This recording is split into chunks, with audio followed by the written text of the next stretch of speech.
you. Sure.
Here's a little plan for the immediate future.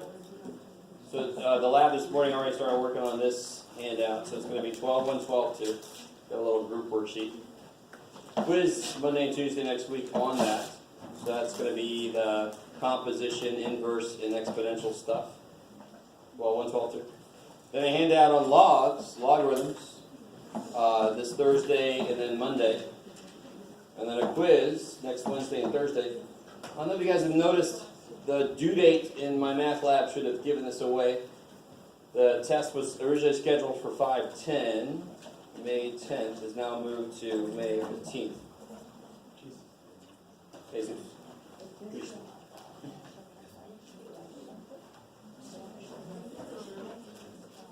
Good things to know. Any questions on that plan? It's my 4-point plan. Yes? Quiz all next week. Next week is what I call the walk. The week of quizzes. The walk. All right.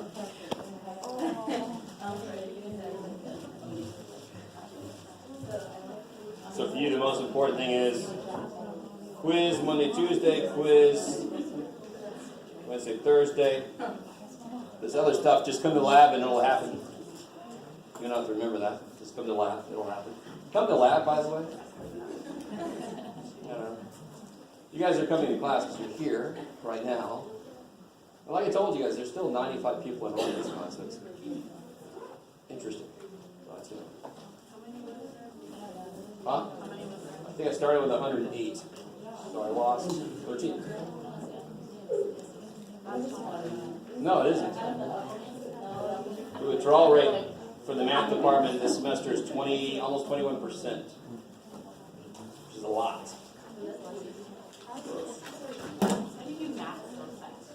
I do what? It's my job.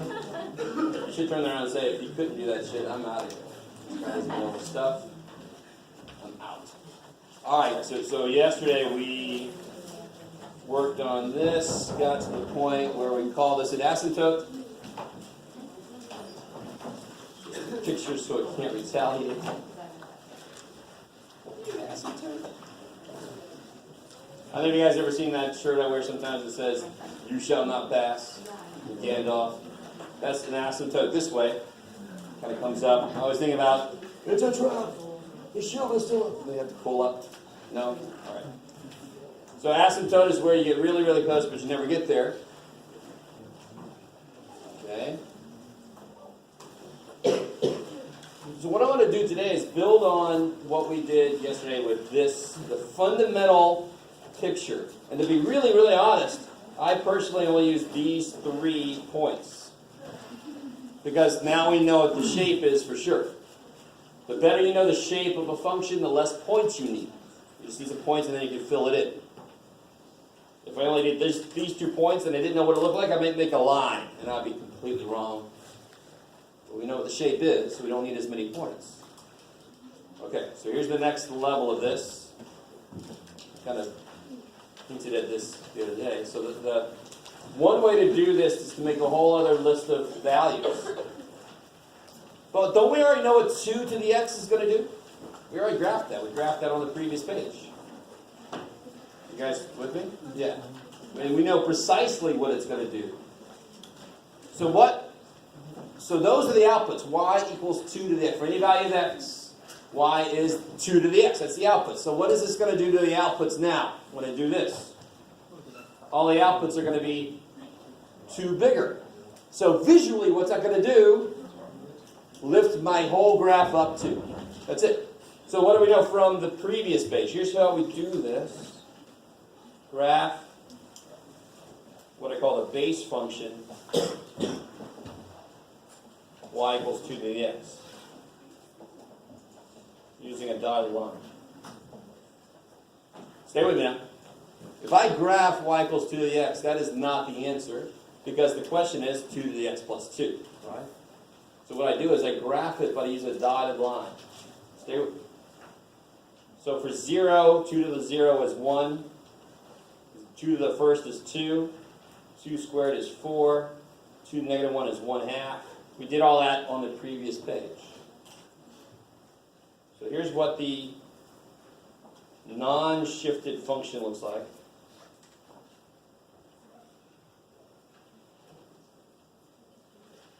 Now for every point I have on here, what's the answer going to look like? So instead of being here, where's the answer going to be? 2 up. So 1, 2. Now the point is there. That point, 1, 2. Now the point is there. That point, 1, 2. Now the point is there. The asymptote right now is at 0. Where's the asymptote going to be now if I lift it up 2? It's at 0. Now the asymptote is going to be at 2. Sweet. So now my graph is going to look like this. Wee-haw. That's a beautiful idea that you're going to use the hell out of this idea if you go into pre-calculus. And if you don't, you're going to just use like the heck out of it. Right? Not the full hell. So you graph the base function. If you took that plus 2 away, you graphed that, because that should be easy. And then you just lift the whole thing up too. Now, who can tell me what is going to happen to this guy? You got to remember what we did with parabolas. If I saw this, can anybody tell me, can anybody tell me where the vertex would be for this? Oh, Jeff, that's old news. Why are you doing that? Where would the vertex be for this? -3, 0. Why is it -3? Because the plus 3 makes everything go back 3. All my inputs have to be 3 less than they were, because the first thing I do to them is add 3. Please let that make sense. Everybody's always freaking out. Why is it plus 3 and we go back 3? Because of what I just said. So anytime I have a function and I replace the x with x plus 3, the whole thing is just going to move back 3. So again, I graph my base function. 2 to the 0 is 1. 2 to the first is 2. 2 squared is 4. 2 to the negative 1 is 1/2. There's my base function. Cool. That's the base function. Like graphing a parabola, sitting at 0, 0. That would be the base parabola. And then I can shift it around. I can move that sucker around. So what's going to happen to every single point now? It's going to go to the left. 3. So it's going to go 1, 2, 3. It's going to go 1, 2, 3. It's going to go 1, 2, 3. That's basically all I need right there. Wee-haw. So just picked that picture up and moved it back 3. If I would have added x minus 3, it would have picked that picture up and moved it forward 3, to the right 3. For you guys, that way.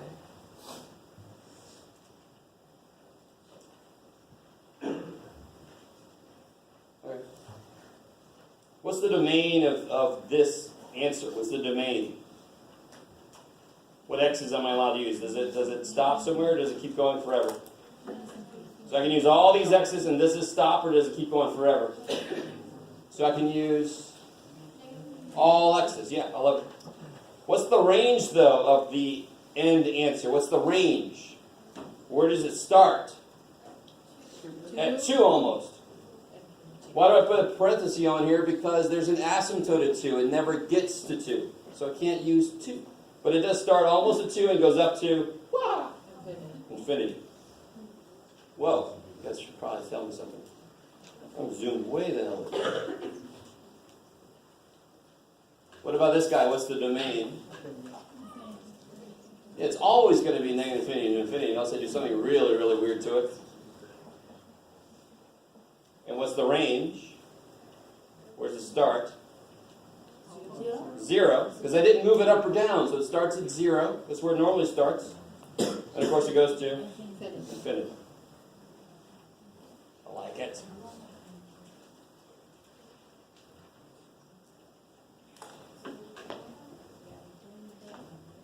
Yes? The range is the outputs. So I don't have any negative outputs. Do I have a 0 output? Not quite. It doesn't quite make it to 0, but I do start right next to 0, and then it goes up forever. So it's all about the y's. Right? So here, I go up forever, but where do I start? I start right above 2. It doesn't quite get to 2, so I don't have a 2 output, but I do start right above 2. I don't have any outputs below 2. So that's why the range goes from 2 up, because I don't have any outputs down here. So range is all about the outputs that you get. Domain is all about the inputs you're allowed to use. As always, yes? Wait, how did you do the solid line? So the base, this dotted line is 2 to the x, which you graphed on the previous page. And also it's down here again. The plus 2 then takes all the outputs, whatever they used to be, they're now 2 bigger. So it's kind of beautiful. I just find a point and lift it up 2. Find another point, lift it up 2. Right? And then I just connect the dots. So if it would have been a -1, I would have found a point and taken it down 1. Find another point, take it down, and then connect. It's too nice to believe. I don't have to make an entire new XY table. I can just move the thing around. And we saw that happen with parabolas. The vertex just gets moved around. Let's look very conservative. Yes? So if the exponent is x minus 3, the vertex will shift right? No vertex here, but every point would shift Yeah, right. the point Exactly. right, yeah. All right, let's try another one. Ooh, I can steal some more paper.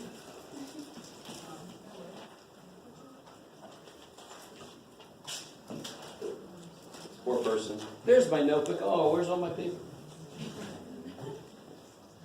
You left it. Let's try another one real quick.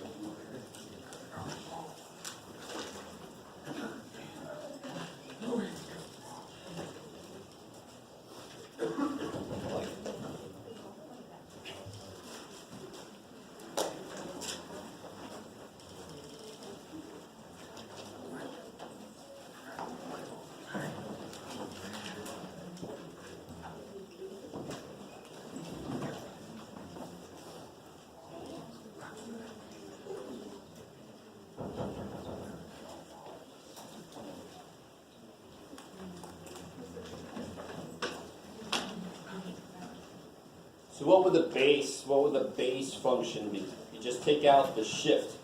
What piece of this is the shift? The -2. So if you take that out, what do you get? 3 to the x. Amazing. So I'm going to graph that. And then like you just said, so let's see. What's 3 to the 0? 1. In fact, any non-shifted exponential is going to start at 0, 1. Anything to the 0 power is 1. Except 0. 0 to the 0, don't even give you nightmares. 3 to the first is 3. 3 to the -1 is 1 over 3. 1/3. I like it. So just Eyeball that sucker. This is not the answer, right? This is not the answer. That's why I make it a dotted line to say, oh, this is not the answer. Don't look here. How do I get the answer then from what I did? What does this want to do to it? Shift it to the right. All my x's have to be 2 bigger now. Because the first thing I do is take 2 away from them. Okay. So I'm going to find a point, shift it 1, 2. Pop. Find a point, shift it 1, 2. Find a point, shift it 1, 2. I mean, it's almost too nice to believe. This is my hope. And now I can just, why didn't the asymptote move anywhere? Why is the asymptote right where it was to begin with? Because I didn't move it up or down. If I have an infinite pole going this way, that way, I have an infinite pole going that way, right? And I go and I move. All right, it's the same stupid thing, right? It's only if I go up or down that it's actually going to go somewhere. Oh, I love you guys so much. So the asymptote is on the x-axis. If I move the x-axis over, it's still the same thing. It's still the x-axis, right? It's only if I move it up, now it's going to go somewhere. Now it's like the floor moved up or the floor moves down. I like it. If this was infinite floor and I shifted it over, I wouldn't care. It's still right. It's still the floor. But if somebody pushes the floor up, all right, now I'm going to care. I've only got so far up it can go. Okay. Yes? So whenever I do, so if I have anything like this, anything in this form, the most important points are -1, 0, 1 for inputs. What's a to the -1? Don't overthink it. What's the negative power do? 1 over a. What's a to the 0? 1. What's a to the first? A. Those are what I call my anchor points. And then if I want to move my ship, I lift the anchor and move it, right? So I can take a point, move it wherever that wants me to move. So if, in this case, it wanted me to move everything up 2. Not up 2, but over 2. So I can pick that one up, move it over 2. Pick that one up, move it over 2. And now I can put my boat down, right? Or leave my boat there, whatever. I don't boat. So these are the 3 most important points for graphing these things, these little non-shifted functions. And then I can just move that around. What's the most important points for a parabola? I would argue they would be the vertex and the y-intercept. Because then I get a mirror, and then I can move that around too. We didn't really learn it that way, but I'm trying to get you to think about things this way now. I can just move the stuff around. Draw the base function and then shift it. In fact, real quick, let's try one. This idea, hopefully you understand, is independent of exponential functions. It's any damn function.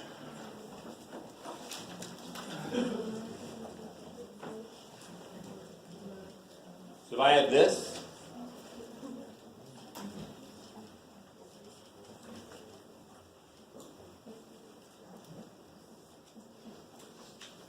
what's the base function? What's the shift?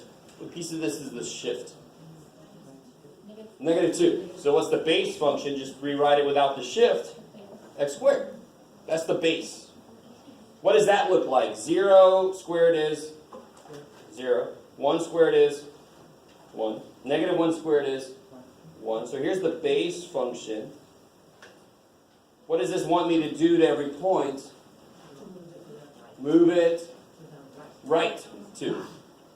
1, 2, 1, 2, 1, 2. Now my parabola is here. Same idea, different function. The idea doesn't give a shit what the function is. Any function that I replace x with x minus 2 is going to shift over to the right 2. Let me do this until you go insane. Some of you are already there, so I just want everybody to catch up.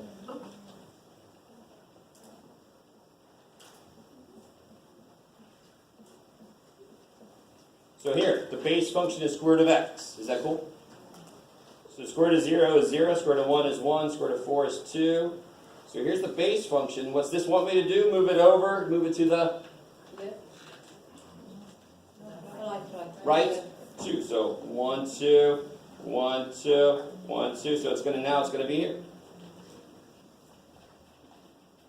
Every function, if I replace x with x minus something, it's going to shift it right that many times. X plus something is going to shift it left that many times. Every function. An awesome idea. So I'm kind of tired of XY tables. There's got to be a better way. This is a better way. Okay. So now that was this idea. That's the idea of translations to make graphs. So you don't have to make a new XY table for every related function. Just start with the base function and move it. Now that we've studied the hell out of exponentials, here's the idea. Every new function you learn, I can't solve an equation with that function unless I know the opposite of that function.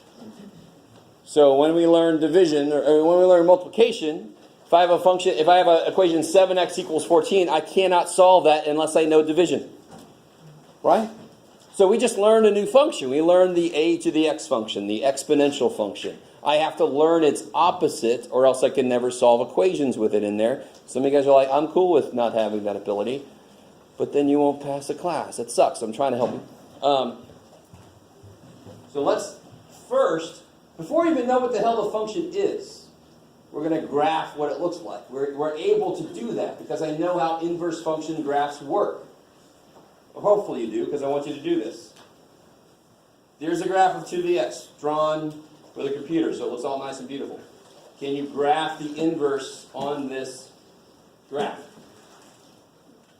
Okay, do it. If you're not certain, you might want to do it in a light pencil. Just so you can put the right answer on top in case you're wrong.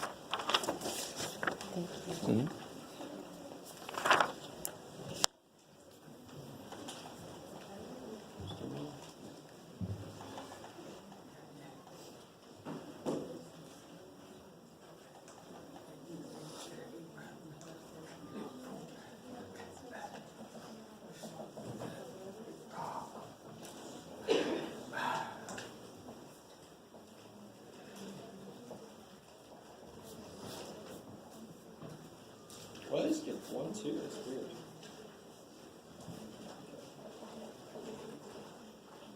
So you guys remember how this works? It's the same way as the algebraic way of finding an inverse. You just switch the x and y. It's almost too beautiful to believe.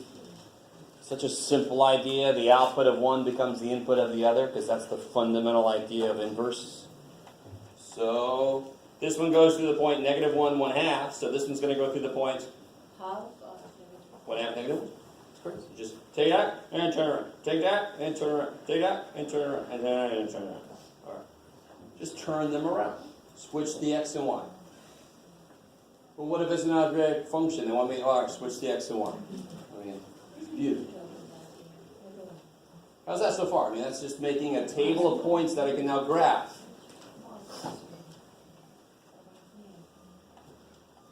Yeah, -1, 1/2. So this is 1/2, -1. 0, 1. So now it's 1, 0. I think 2. Yeah, probably. What is it? What's wrong? 2, 4, and I put 4, 0. I love myself so much right there. Good job, Jack. Thank you. So now if I graph these, 1/2, -1. You guys see that? 1/2, -1.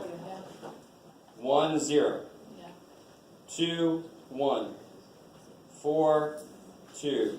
With your help. 8, 3.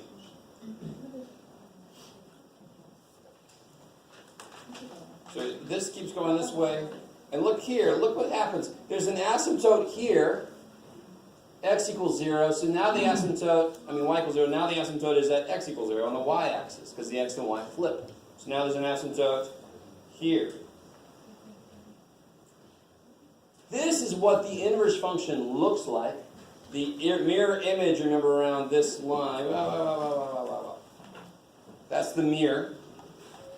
All right, this is kind of weird. We know what a function looks like before we even know what the function is. Now, I really, really want to introduce this idea fully to the point where you totally get this. Some of you guys have done logs before, that kicks ass, and understand it. Some of you guys have done it before and don't understand what the hell it's all about. It's related to this, believe it or not. And when I write that, I want you to realize what you've done. You're not born knowing what the hell that symbol means. You had to learn what the symbol meant, and then you had to internalize it. So when you look at square root of 16, you know the answer is 4. But what's the question this is asking you? You've internalized what this symbol means. That symbol is another language. And now we've internalized in English what it is. So what does that symbol ask you? Don't say, what's the square root? No. What's the fundamental thing it asks you?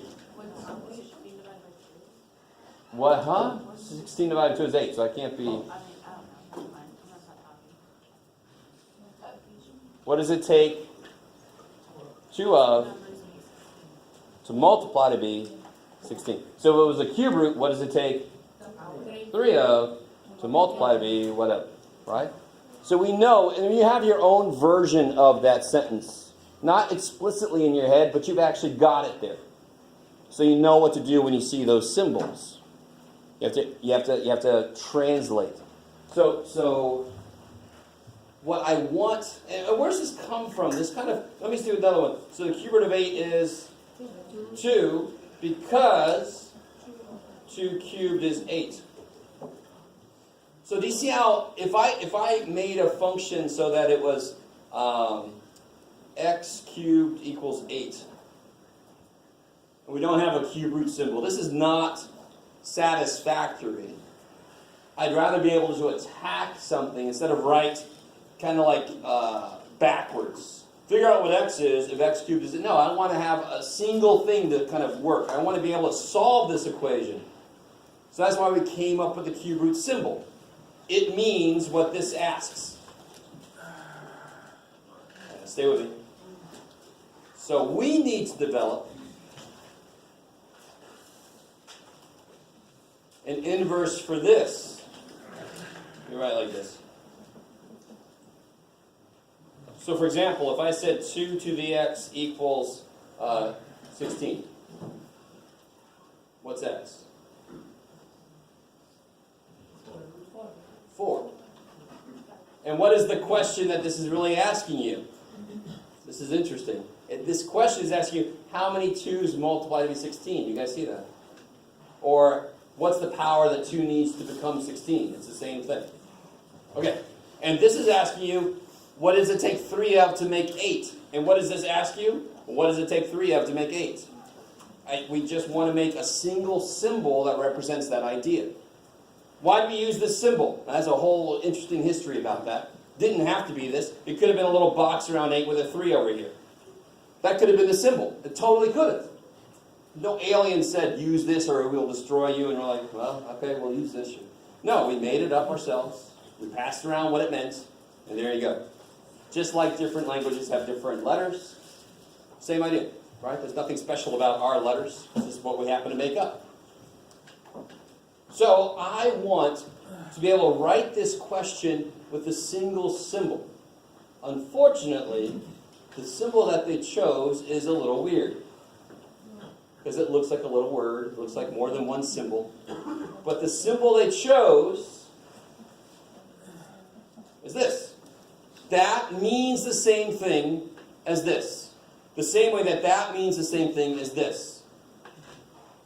So when you see this, it's saying, how many 2's does it take to multiply to be 16? Or what's the power that 2 needs to become 16? So what is the answer? 4. 2 to the 4th power is 16. That's what 2 needs to become 16.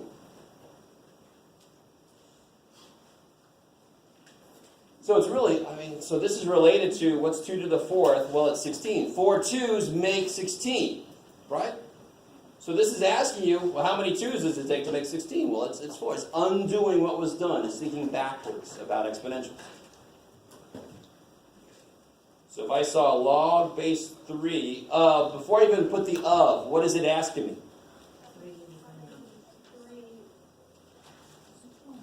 3 to the what power is this? What I'm about to put in there, right? What power does 3 need on it to become this? How many 3s do I need to multiply to become this? Those both mean the same thing, of course, right? Because what is a power? The number of the base that is being multiplied. So it's the same, I'm saying the same thing. So if I put log base 3 of 27, a lot of people put 9, but it's not 27 divided by 3. Why would I do log shit? I already have a division symbol. So it's not division, it is 3 to the what power is 27? 3. That's it. That's all a logarithm is asking you, is a power. What's the power that this base needs? In fact, that's why we put it down here. It's a base. Log base 3 of 27. That's how I say that. Alright, so let's see what we got over here. Alright, screw all this shit. What are you talking about?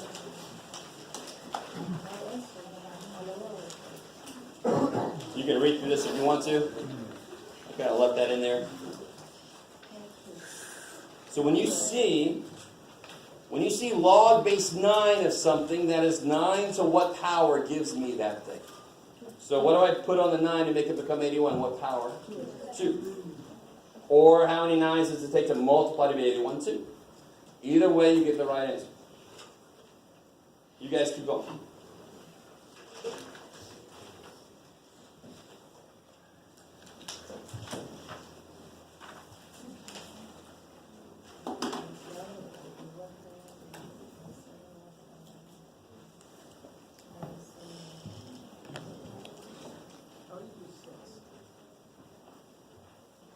Ooh, I like it. We'll find out. I'll let you guys think about it for now.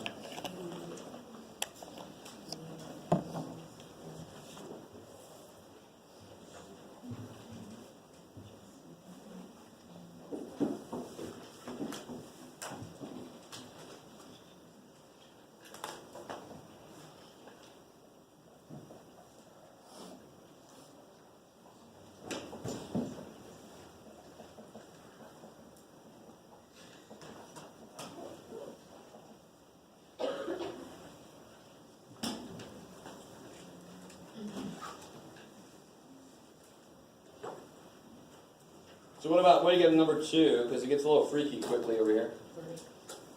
Yeah, because 2 10s multiply to be 100. One more 10 is going to multiply to be 1,000, so that's 3. 10 to the 3rd power is 1,000. Now look at this one. If it was a 49 in there, what power does 7 need to become 49? 2. And then what has to happen to that 2 to make it flip? Negative 2. You guys see that? How can I rewrite this to capture that idea? 7 to the negative 2 is 1 over 49. I can always rewrite that and see if that makes sense, to make sure that what I wrote is the right answer. And yes, 7 to the negative 2 is 1 over 49. Because negative power, of course, means flip. Every few weeks I got to remind you that. That's so funny, we go from this kind of freaky one to one that's almost too easy. Sometimes people miss the answer to this one. How many 6s do I need to multiply to make 6? 1. And 6 to the 1st power is 6. Check.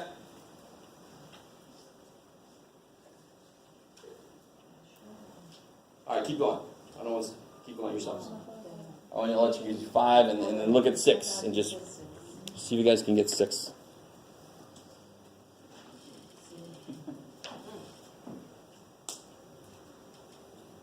Oh, cool, we got time.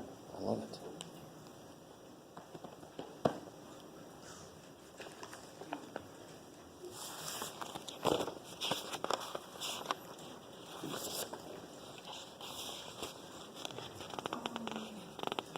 Luke, are you out there, Luke?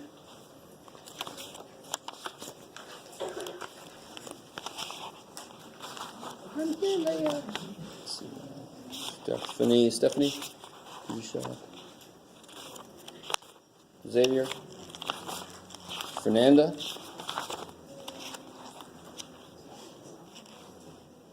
Bianca? Yeah, I'll be there. Hold on. Fernando? Carlos? Perla? Okay.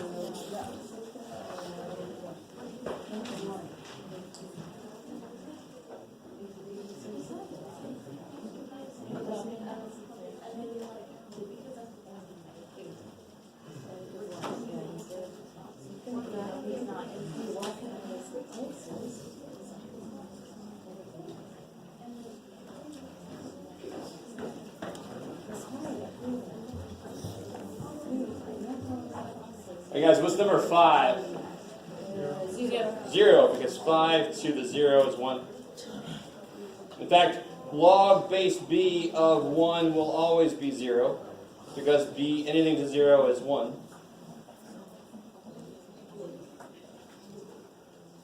What about 6? 1/2.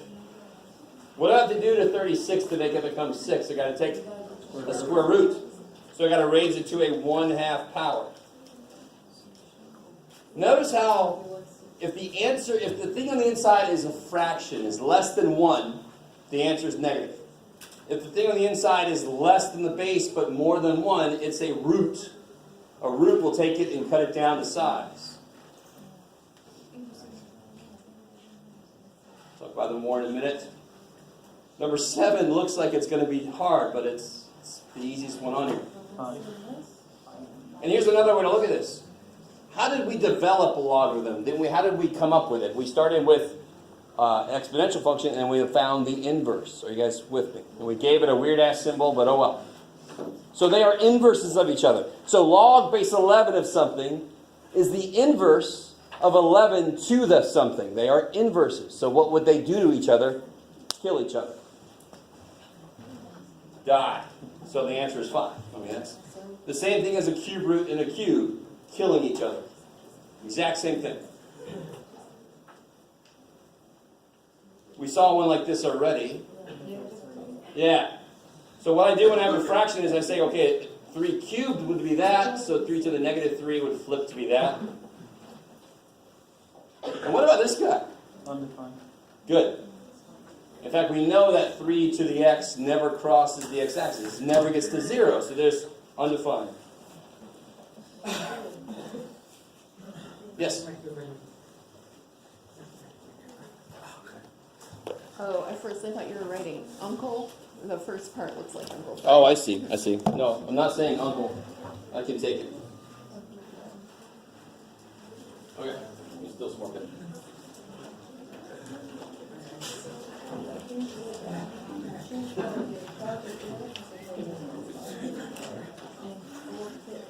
Yes, sir. Is there a weird number that is that possible or no? This year? Yeah. Not really. I mean, it is related to complex numbers in a way, but it's more like related to infinities. Yes. All right.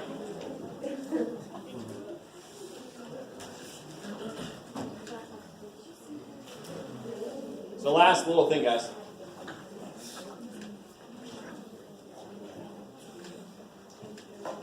So you guys help me out. Log base, doesn't really matter. What's log base 5 of 25? 2. Because what? 5 squared is 25. I like it. So how can I rewrite any logarithm? It's base to the power equals the inside. So what's log base 5 of 5? 1, because 5 to the, first power is 5. What's log base 5 of, well, I picked a bad number, it was too bad. Let me see if you guys get this. What's log base 5 of the square root of 5? 1/2. Because 5 to the 1/2 is the square root of 5. Right? So what's log base 5 of 1? 0. And what's log base 5 of 1/5?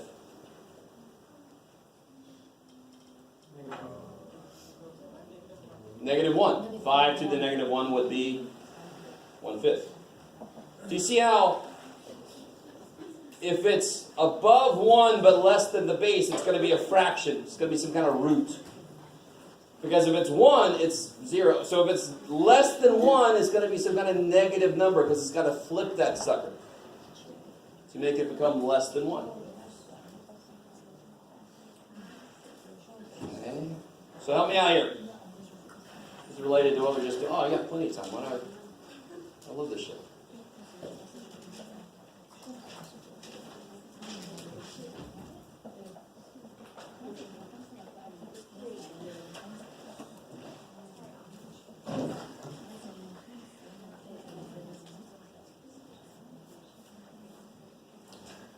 Can you rewrite that for me in exponential form? Hold on. Hold on. What part of this is the base? I made it a little bit obvious, a little too on the nose. B is the base, right? Because it's down there. Not because it's B, but because it's down there. So it's going to be the base. What's the power? Careful. W. I really want this to make sense. The answer to a log is always a power. Because the log asks you, what power does this need to become the inside? So a logarithm is a power. So we're going to learn, after this section, we're going to learn the properties of logarithms. Guess what? They're the exact same as the property of powers. Because logs are freaking powers. So as long as you remember how powers work, there's some of us sometimes looks questionable, properties of logarithms should be very easy. Well, let's see what I'll get there. So this would be b to the w equals a. So don't complain to me that we don't know what those are. If this is true, then this is true. Period. So here, you guys do this one. Oh, what do you got, Jeff?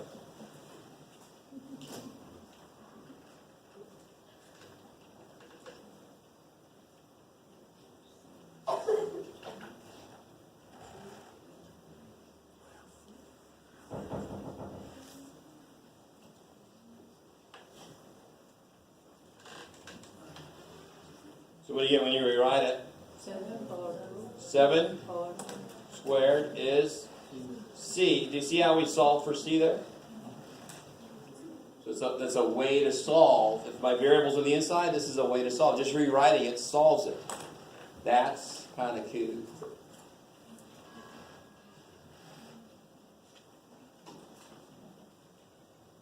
All right. So now, what about, let me do this the other way. Rewrite it as a log. Wow, my spacing is interesting. So if I had this, a to the x equals b, how does that look as a logarithm? This is always a little bit harder. But remember, what goes down here next to the log? What goes down here? The base. And what is the base? A. What goes over here? A logarithm is a power. So what's the power? X. And these are inverse functions, so the output of one should be the input of the other one. So you can always check yourself. A to the x equals b. Yay. So going from exponential to logarithmic is always a little bit harder, so you just take a second and check at the end, because that part's easy to go, this to this is this. All right. I think that's plenty. So we just finished 12.3. We'll get to 12.4 next time. Tomorrow.